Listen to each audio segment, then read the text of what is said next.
And one of the advantages of having been around the advise and consent process for as long as I have is I know a little history.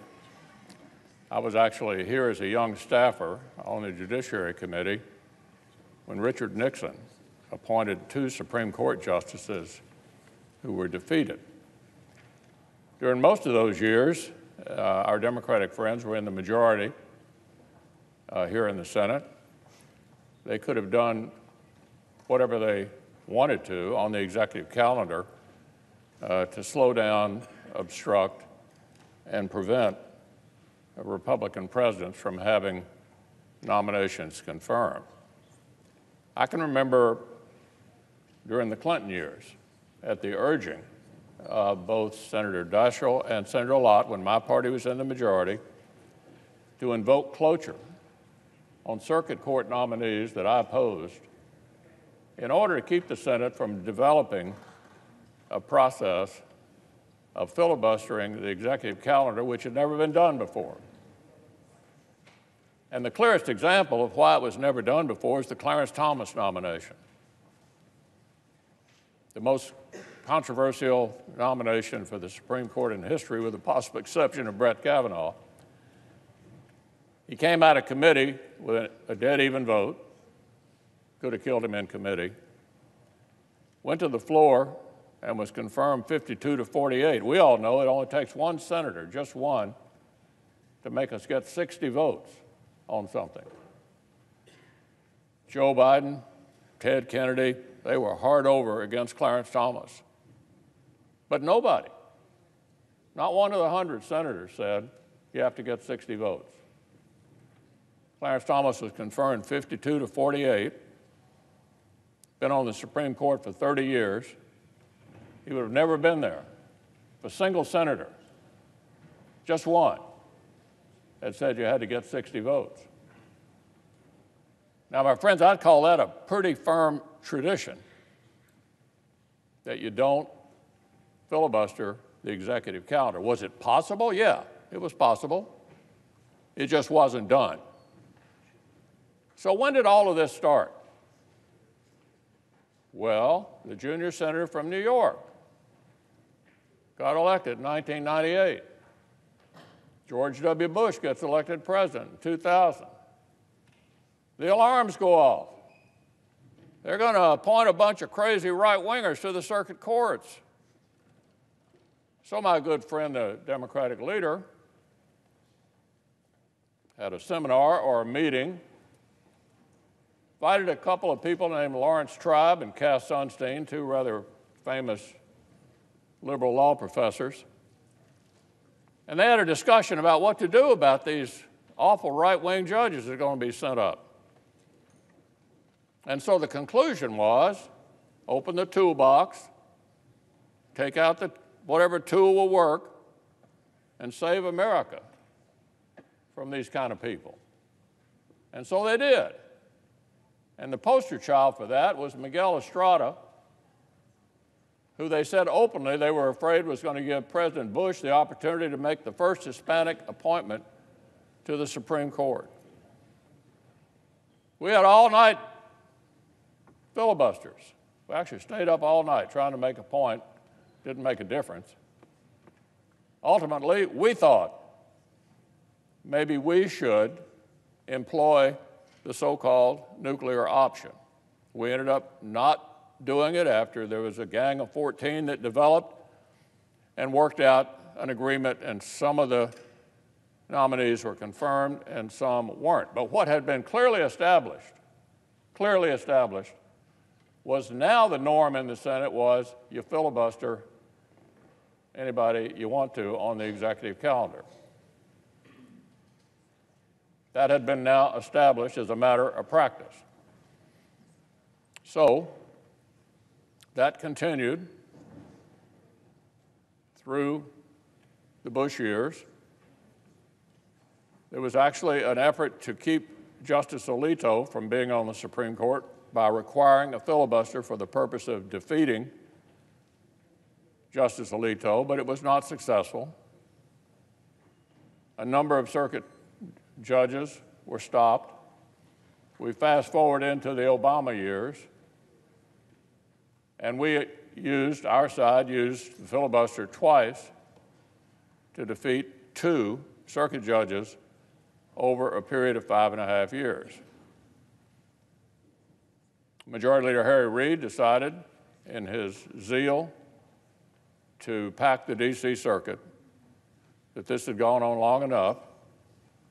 And so in 2013, in November, I believe it was, the nuclear option was employed. The threshold was lowered to 51 for everybody on the executive calendar except the Supreme Court.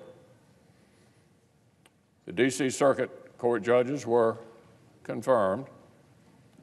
And I said at the time I didn't like the way it was done. And I thought maybe the other side would rue the day that they did it. And amazingly enough, about 1.5 years later, I'm the majority leader. It's funny how these things change, isn't it? And a number of my members came up and said, why don't we change it back? And I said, look, I don't think we like the way they did it, but this is the way the executive calendar was handled for 200 years until Senator Schumer and his allies, Lawrence Tribe and Cass Sunstein, said, well, why don't we use any tool in the toolbox to stop judicial appointments? So I discouraged going back to 60 because I'd actually seen that both sides had respected using a simple majority on the executive calendar down to 2003. And so we didn't. Now look, with regard to these continued complaints about Merrick Garland, that's not what this proposal is about. This proposal is about sub-cabinet appointments and district judges. And for those of you who were not here in 2013, it's almost identical to what every one of you voted for, every one of you in 2013, a standing order that lasted 2 years. Almost every one of you did. And a good number of us giving President Obama the opportunity to advance these sub-cabinet appointments and district judges more quickly. So let's talk about district judges for a minute. Chairman Grassley and Chairman Graham honor the blue slip for district judges. So there's not a single, there are 47 of you guys. There's not a single district judge that comes out here on the calendar that doesn't have 2 blue slips returned from whoever the senators are from the home state. So what that means is you guys are not irrelevant on district judge appointments. You're not irrelevant. For example, I tried to get my good friend, the Democratic leader, to approve a list of 30 district judges last fall. 14 of them were from blue states. Oh, no. Not going to do any district judges on a voice vote, even if we're for them. Even if we're for them.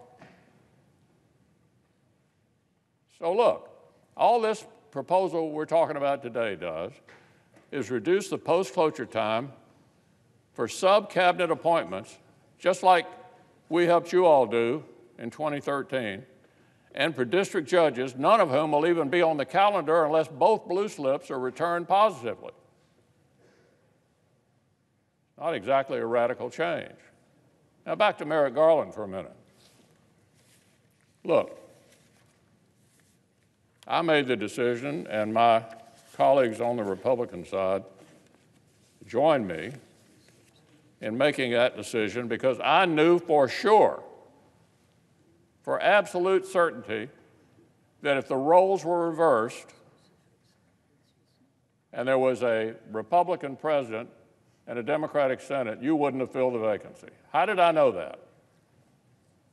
You have to go back to the 1880s to find the last time a vacancy on the Supreme Court occurring in the middle of a presidential election year was confirmed by a Senate of a different party from the president. 1880. Oh, but that wasn't enough. our friend Joe Biden, chairman of the Judiciary Committee.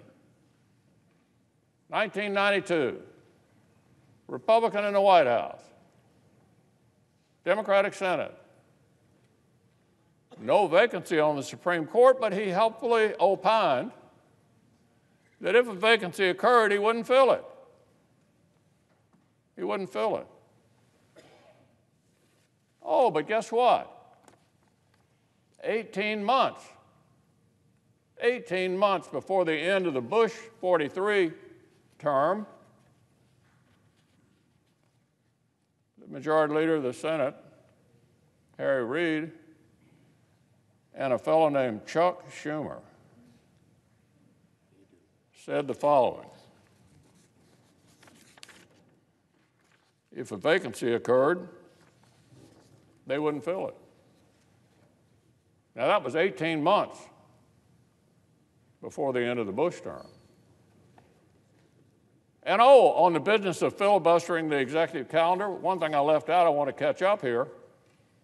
Back in 2003, when my good friend, the Democratic leader, started all of this that we've been wrestling with since then, he said, "I am the leader of the filibuster movement, and you know I'm proud of it." The Buffalo News, May the 27th, 2003. "I'm the leader of the filibuster movement, and I'm proud of it." The Buffalo News. Charles E. Schumer recommended using an extreme tactic, filibuster, to block some of Bush administration nominees for federal judgeships. Talk about being proud of something.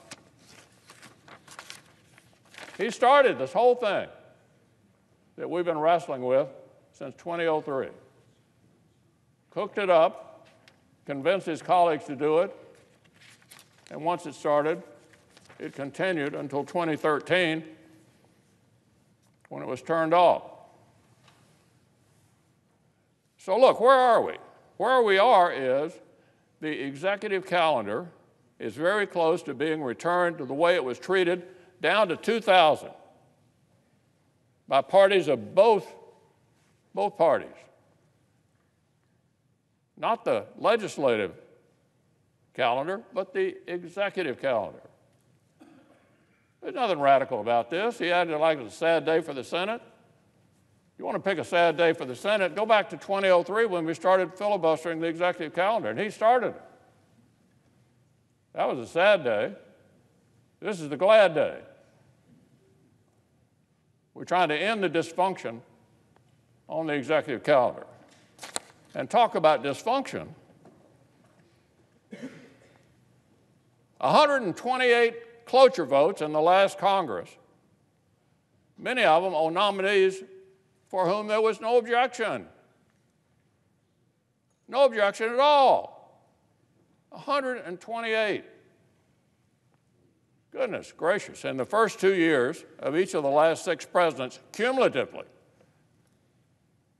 the majority leader of whichever party had to do that 24 times in order to try to advance a nomination. So don't hand me any of this sad day in the Senate stuff. What's been going on here is completely and totally unacceptable. You know why I know that? Because many of your members, Mr. Leader, have told me privately they'd be happy to do this provided it took effect January of 21. Oh, what might happen in January of 21? I can imagine.